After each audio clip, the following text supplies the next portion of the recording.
Hello and good evening viewers, कैसे हैं आप लोग। स्वागत है आपका शेयर बाजार ज्ञान की एक और वीडियो में। और आज की इस वीडियो में हम बात करने वाले हैं विप्रो लिमिटेड के शेयर के बारे में।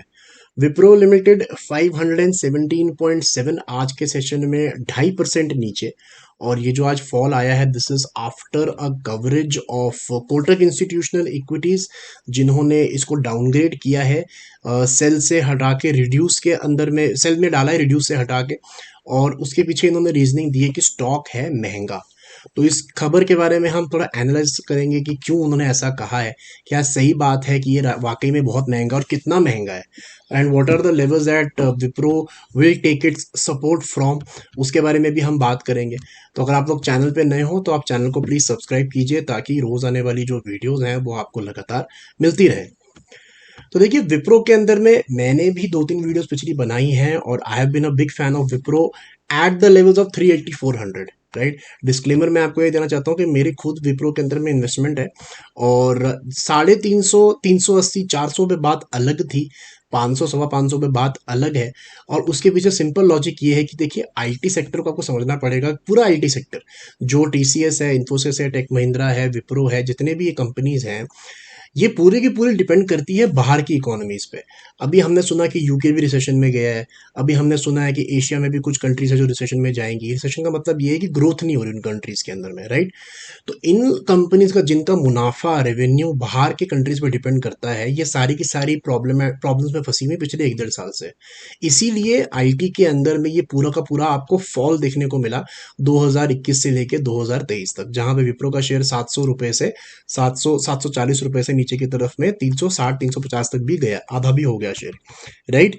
अभी तक वहां से अर्निंग्स आई नहीं है, ठीक है। और इसीलिए ये जो पिछले 2 महीने में स्टॉक भागा है ना, this is a leading stock. मैंने अपनी वीडियोस में कई बार पहले बताया कि 2-3 तरीके के स्टॉक होते हैं। एक लीडिंग स्टॉक होता है जो पहले भागता है, उसकी अर्निंग्स बाद में आती हैं।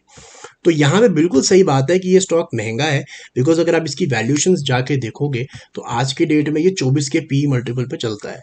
On an average the last 10 years इसका जो एवरेज पी मल्टीपल है वो 17-18 का है, राइट।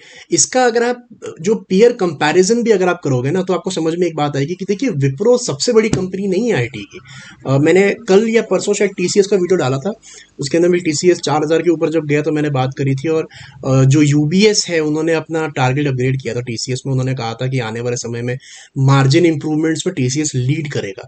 अब टीसीएस की बात अलग है, बिकॉज टीसीएस लीड कर सकता है, बिकॉज वो एक क्वार्टर का 11,000 करोड़ का प्रॉफिट करते हैं। यहाँ पे आप पढ़ सकते हो नेट प्रॉफिट क्वार्टर 11,000 करोड़ का प्रॉफिट कंपनी करती है, तो वो लीडर है सेक्टर का। वहां से आपको हमेशा से मार्जिन इंप्रूवमेंट आएगी। विप्रो की अगर हम बात करें, it's a big company, 2700 crore का प्रॉफिट है, लेकिन जो वैल्यूएशन है दैट इज द प्रॉब्लम। अगर आप इन्फोसिस को देखोगे तो इन्फोसिस 28 के पी मल्टीपल पे आज ट्रेड करता है, वो विप्रो से 2.5 गुना प्रॉफिट ज्यादा करता है। और विप्रो का जो पी आज 24 पे आया है, ये कल 26 पे था। तो ऐसा नहीं हो सकता कि विप्रो और इन्फोसिस एक ही वैल्यूएशन पे ट्रेड करे, जब जिनके प्रॉफिट में इतना ज्यादा बड़ा फर्क है। I know peer comparison is not the only thing that we should look at, but this is just a reference। आपको रेफरेंस के लिए मैं बता रहा हूं कि जिन लेवल्स पे विप्रो चल रहा है, यहां से इसके लिए बहुत ज्यादा अपसाइड नहीं है, जब तक नंबर्स अच्छे नहीं आ जाते। जब तक नंबर्स अच्छे नहीं आ जाते, और नंबर्स आने में थोड़ा टाइम लगेगा। ऐसा नहीं है कि अगले क्वार्टर में ये मल्टीफोल्ड्स ग्रोथ कर जाएंगे, बिकॉज जब तक ये यूएस यूके की इकोनॉमीज ट्रैक पे नहीं आती, इंटरेस्ट रेट नहीं घटते, पूरा ग्लोबल माहौल ठीक नहीं होता, तब तक आईटी परफॉर्म ज्यादा नहीं करेगा। ये बात भी सही है कि आईटी के जो स्टॉक्स है, स्टॉक मार्केट हमेशा आगे चलती है 6 महीना, तो आपको वो पहले बढ़ जाएंगे स्टॉक्स, और रिजल्ट आने के बाद नहीं स्टॉक बढ़ेगा, वो बात भी सही है। लेकिन बढ़ चुका है स्टॉक अब यहाँ पे। ये अगर आप देखोगे तो दिसंबर के स्टार्टिंग में 400 रुपए का था, और इसी महीने ये लगभग 545 तक गया है। तो वहां से ऑलरेडी 30-35% की मूव आपको दे चुका है।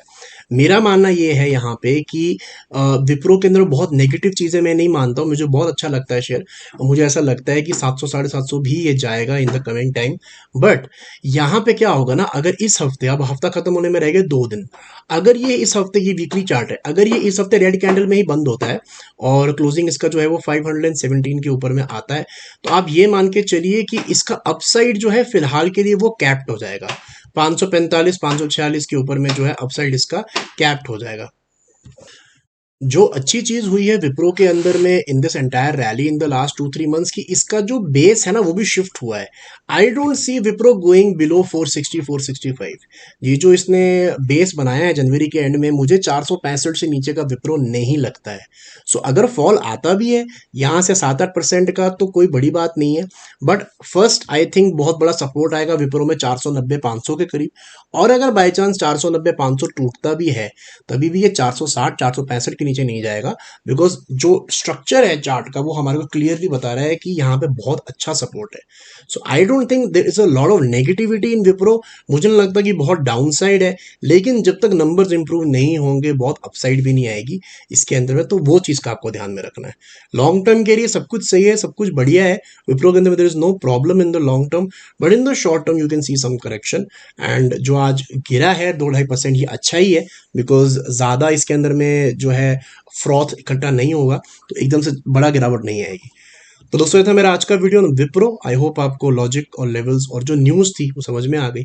कोई सवाल है आपका तो आप कमेंट सेक्शन में ज़रूर डालें। मैं मिलूंगा आपसे अपनी अगली वीडियो में, तब तक आप अपना ख्याल रखें and all the best guys.